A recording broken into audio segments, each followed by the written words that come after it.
Hi guys, welcome back. So in this video, we're gonna go over my budget for December. December is always like a trickier month for me because we have Christmas, which means gifts.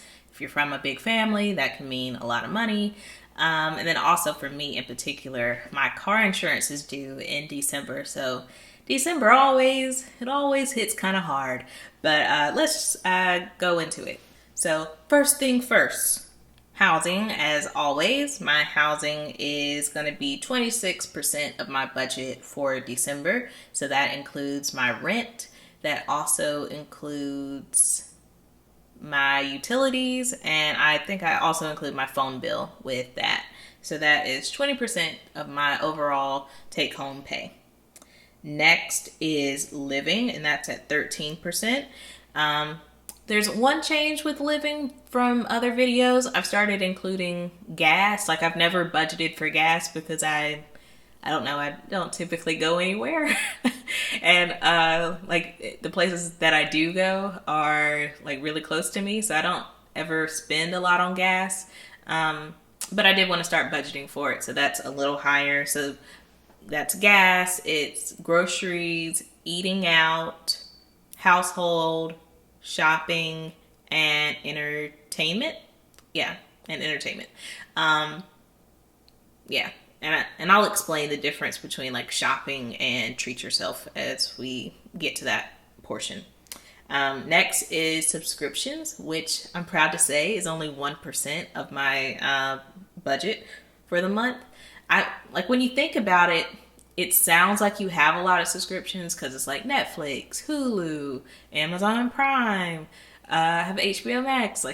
But thankfully HBO Max is covered under my cable, so I don't actually pay for HBO Max, which is really nice. But it sounds like you have all these subscriptions, and then when you look at it, it's like, oh, it's only 1% of my budget. So I think I'm actually doing pretty good with subscriptions. Next is car insurance at 9%. But let me explain a little something about car insurance. Okay, so for that, throughout this whole, number one, I pay my car insurance every 6 months. I don't know, I've always done it that way since I started paying for my car insurance myself. For me, it's just, I don't like having to pay something every single month. So if I can, I'd rather just pay like a larger amount up front, and then like those other months, I don't have to pay anything. But by doing that, I've decided to create what's called a sinking fund. There's lots of videos talking about sinking funds, but it's basically like if you know an expense is coming up, you start saving for it like months in advance. So just putting like money away months in advance. Like for each month, put like $20 aside for that. And then when it's time for it, when it's time to pay for whatever you need to pay for, that money is already there and it doesn't come out of like that month's paycheck. So that's what I did for the car insurance.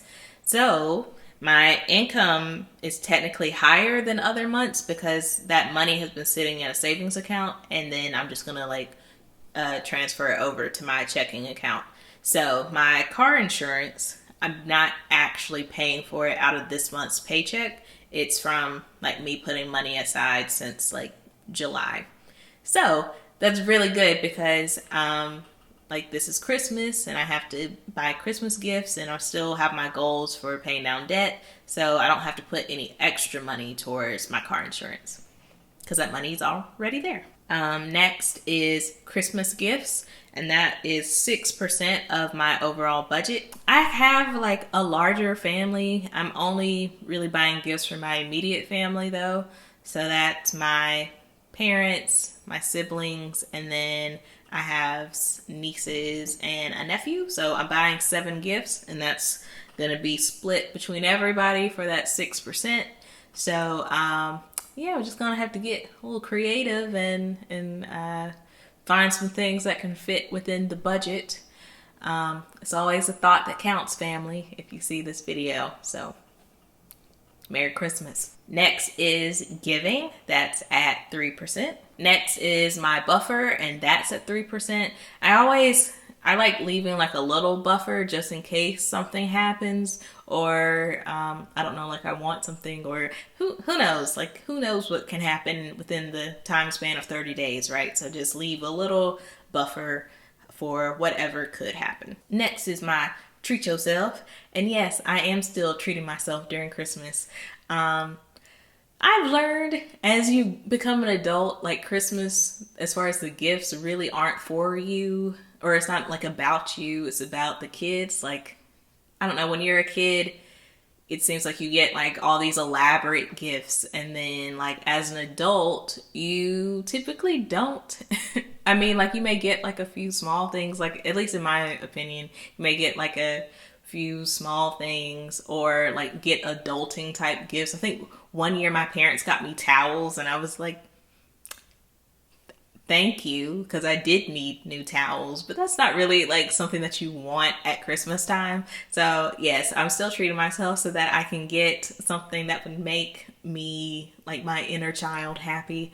Yeah, so I'm still treating myself, and that's going to be 4% of my budget. Next is the Apple Card. That's going to be 7% of my budget. Just making my payments for that. Not doing anything extra for it this month. And last but not least, the Citi credit card. Still, more of my money is going to paying down a credit card than rent. But this will be one of the last times that happens. So December and January are going to be the last months where I pay more towards my credit card than I do towards like housing expenses. But I think I can pay this credit card off in February, and by then it should be less than my housing expenses, because it just, I don't know, it just like hurts my soul, because I'm like, this is more than my rent and it's going towards paying down a credit card. Like it's just not fun. It's not something that I want to do. It's just something that has to happen. But yes, we are nearing the finish line on the Citi credit card. I can see it. It's in the distance there. It's still a little distant, but I can like see the finish line. We are almost there, people. We're almost there.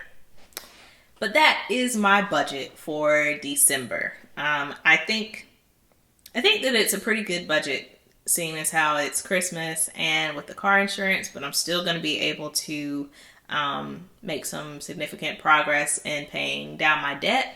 So I'm excited for December and to see how I end the month. If you like this video, give it a thumbs up, subscribe to the channel if you're not already subscribed, and write some comments down below, and I'll see you next time. Bye.